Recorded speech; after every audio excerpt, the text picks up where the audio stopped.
I don't want you to have to go through the work to do this, but do you have an idiot's guide to like L0, L1, L2, L3?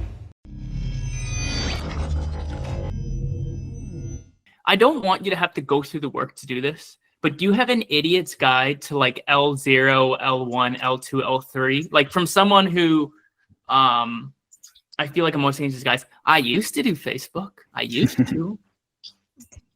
Yeah, here, I've got an account up that's running it right now. Yeah, it's been like I run ads now, but I don't run ads to the scale of Google ads I run, if that makes any sense. Mm-hmm. Like I'm running ads where like the conversion tracking is a button click and they don't want to fix it. So I'm like, all right, like be my guest. Yeah, so you just want to run down of like the actual setup and how it works. Yeah, like don't and do like just like super quick. I'm just trying to understand. Like I come from the most simple era of like Toff, Moth, and Both. You know, like that's how it used to be. Back in my day. Yeah. It's actually been 2 years, I realized. So I have been out long enough for it to actually matter now. Yeah, that's probably enough time for it to actually make a big difference. Yeah. But I've had a lot of success running it. Like I've been pretty much running this ever since John brought it to the table and whatever that was a few months ago. But top of funnel, so L1 is just top of funnel, but it's excluding I change my degree of exclusions depending on the requirements of the client. So for this particular client, they're measuring cost per purchase on platform. So my exclusions aren't as cold as some other campaigns. Yeah, so you're not going to be ruthless. So generally speaking, though, with your top of funnel, would you exclude literally like anything you could that could remotely touch your top of funnel? Anything, any relationship? Yeah, when I can convince clients to go down that route, I'll make it as cold can get. I'm excluding all website visitors in the last 6 months, all past purchasers, using the pixel data to remove purchasers, anybody who's interacted socially, anybody who's entered the Facebook and Instagram shops, just kicking out anybody with any association with the brand. Yeah, you can add the video viewers there and followers. Yep. And exclude their email list if they share it with you. Yeah, okay, awesome. And then lookalike, you guys were saying you do have success with lookalike lists, hey? And you like to do, were you saying it was like not one, you're doing like 10%. You do big ones. Right. Right? Yeah, it's usually one or the other that's going to work. I think I typically try both. Start with a 10. If 10 performs, also mix in a 1 at some point. Usually you'll find that 1 is going to work better than the other. But I've got some accounts where 1 and 10 both work, and then you can go down the list. You can go 9, 8, 7, and build as many out as you want. Yeah, I guess you just want, if you need scale, you just have those. Okay. On my side, I like to do the lower percentage, maybe 1 to 3%. If I do them, I'll stack them. Quite a buyers, and sometimes I'll put Advantage Plus for the lower one, and the 10% I'll usually won't do Advantage Plus because it's already like a huge difference. So yeah, perfect. And that data drew. It's like mad minute of learning Facebook ads. Yeah, let's keep it up. There's so many tangents. But I was just going to say that data drew app, Jonathan, that I was talking about on the last call, where you can get like the loyal customers and the champions and whatnot. That I used for a 1% lookalike because it was such a strong audience. I just wanted to really hone in, and that campaign blew up. It's one of our best performing campaigns. So that's one way to build a really strong lookalike, is obviously using a really strong seed audience to begin with. That makes sense. With repeat buyers or higher value buyers, you can get that with Klaviyo or Shopify export. Yeah. Right. So top of funnel 2, L1, from a creative perspective, like from a goal perspective, are you pushing conversions here, or are you doing it is just conversions? Yeah, I don't, from my perspective, we don't have much success running like a brand awareness or a traffic objective. I'm always trying to achieve a purchase when possible, outside of, if a client specifically asks for it. But if it's left up to me, I'm going to go sales optimization all day. Because I just think I know people run those ads. I like the ads where they have like crazy engagement on them, and that kind of works at your top of funnel. Yeah, I'm trying something actually with this client that I'm showing right now, where we just decided yesterday that we're going to build an engagement campaign using ads that they want to run for top of funnel, building the engagement over a week and spend $5,000 on it, and then take that, repost the ID to top of funnel. So now you're building the engagement to then reuse for top of funnel. So yeah, you just need to do it once, and then you just post ID, boom, put it in your other campaigns. Yeah, exactly. I don't know if it's going to work, but he brought it up, and I just said kind of the theory that I have, that I think engagement helps quite a bit, and it provides a level of social proof that is reasonably difficult to achieve. So we're trying it. So. Yeah, and my dumb mind is just like, I see all the big brands do something like that. Yeah, a couple things about the post ID. I think the strategy is smart to do, because engagement works quite well. What you can do too, if they have a large audience, a large Facebook page that is engaged, is post it on the page, and then get the uplift from engagement from it. But usually brands don't have much organic social engagement. Some do, but the larger one. And to run the engagement, I think it's when you go post engagement, you get quite a bit of engagements. Once you get like 5,000 likes and you get a bunch of shares and comments, I think that's enough to just bring the social proof. But what do you find, like, what's the cost, just roughly, like how much do you think it would cost to build something just like reasonable for a smaller brand? I would say it's quite cheap on the post engagement side. With a large budget, you would get crazy engagement there. And so I would say maybe I would spend, I don't know, $20 a day is enough, for a few days. Yeah, okay. I was just thinking I'd put like 10% in a bucket, and yeah, there you go.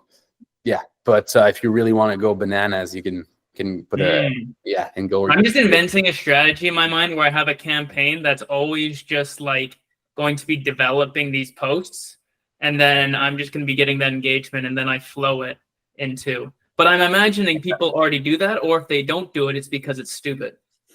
Yeah, I don't think this is a new idea, but maybe it works, maybe it doesn't. Yeah, I invented the idea. Yeah. Yeah, I think it makes sense to do that. Sometimes you could test it out with conversion right away, and if it works, you get a couple purchases, then you start the engagement right away. So you're not putting engagement toward an ad that won't convert. That's a really good point.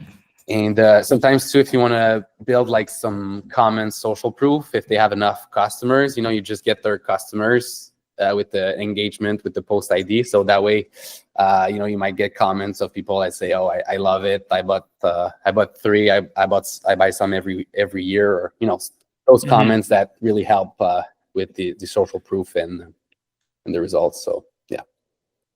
All right. Yeah. Rad. I've made a lot of notes already. Let's go down to L2. Okay. L2. So just one more note on L1, has to be video based. Oh, that's good. Glad you said that. Oh, is that because we want to collect video views probably? Yeah, video views is L2.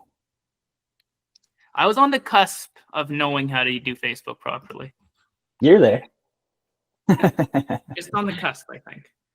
And what I find more often than not, this account's a little bit different, but middle of funnel, which is L2, does not typically seem to perform that well. So it can be tempting to just turn it off and say, well, it's probably not necessary. Let's jump straight to L3.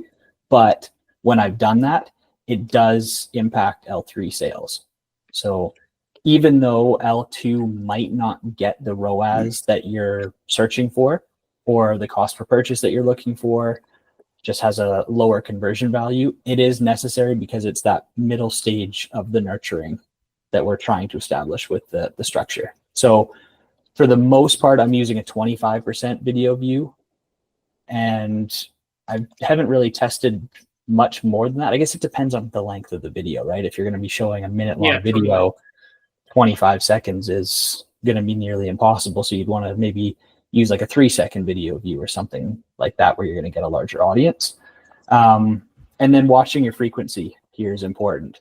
So even for these guys, I'm at a 1.57 in the month of November. Let's just look at October. So a 2.21 kind of tells me that I can even up the budget on this quite a bit and get it up to like a 5 or a 6, which I think for this stage 2 is perfectly fine. I think John was even up into the 10s when he was talking about it initially. So yeah, from my perspective, this is actually quite low probably for frequency, and I should increase this budget. And then bottom of funnel for L3, we're just targeting website visitors for a certain period of time. For this brand, because they have a little bit of a higher ticket product, I'm going 30 days, but I also have brands that are selling $10, $15 products where I'm going 10-day video views, because anybody who's visiting the website and not purchasing within that time frame, you could kind of chalk it up to like a window shopper essentially. Okay. And you don't need to be spending your money on them. So playing around with the website visitor timeline, I think, is important. But yeah, that's pretty much it. It's pretty easy. But Nice. To go back to your L1, L2, L3, I think that's great to go for conversion right away, because often if you go for other traffic source, you'll get much less quality traffic. Often you won't have online buyers, which Meta will keep for the overwhelmed majority of demand that wants them. So you'll just get cheaper quality traffic, and that would kind of pollute your remarketing, your lookalikes, and all that stuff. So yeah, I really like that approach that you have. Is that just so when you go further, is that just a thing to do at scale? It's like you've exhausted all of your other options, so then you have to start looking into using like awareness tactics and stuff, just because you need to get anything and everything? Yeah, I would say so. For large brand that spend a lot, if they want to reach more people, I'm nowhere near that. So yeah. And sorry, I get distracted because freaking Gabby was messaging me. So L3 is just like bottom of funnel, probably. Yeah, bottom of funnel website visitors. Another one that's good for that is recent engagers. So anybody like who's interacted with the brand in the last 5 to 10 days, depending on what brand it is. That's a really good audience too. Okay.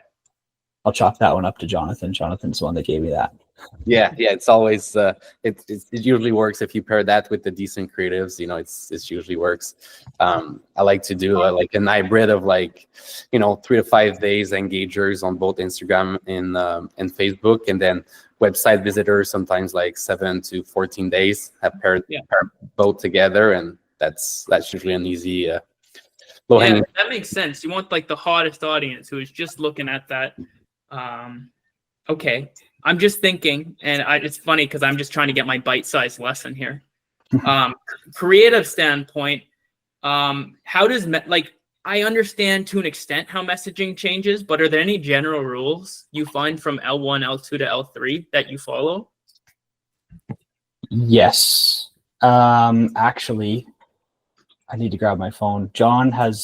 I saved a clip on my phone that I actually share with clients of John just talking about it.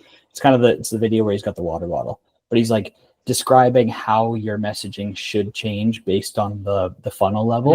And I think it does such a great job. But essentially it's like prospecting for L1, you're showing like how nice and fancy and sparkly your product is, trying to get that scroll stopping piece, whatever it is, whether it's in the copy or the creative, which video is a good tool to use for that anyway.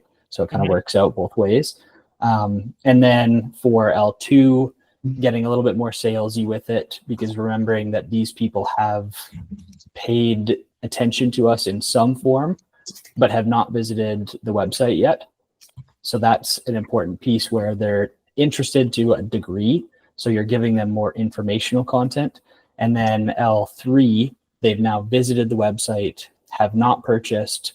That's a time where you can be displaying a promotional offer to them, like a 10% off your first purchase or something like that.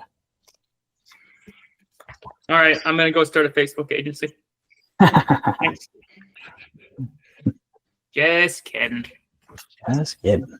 No, we don't need that. We need all the clients we can get.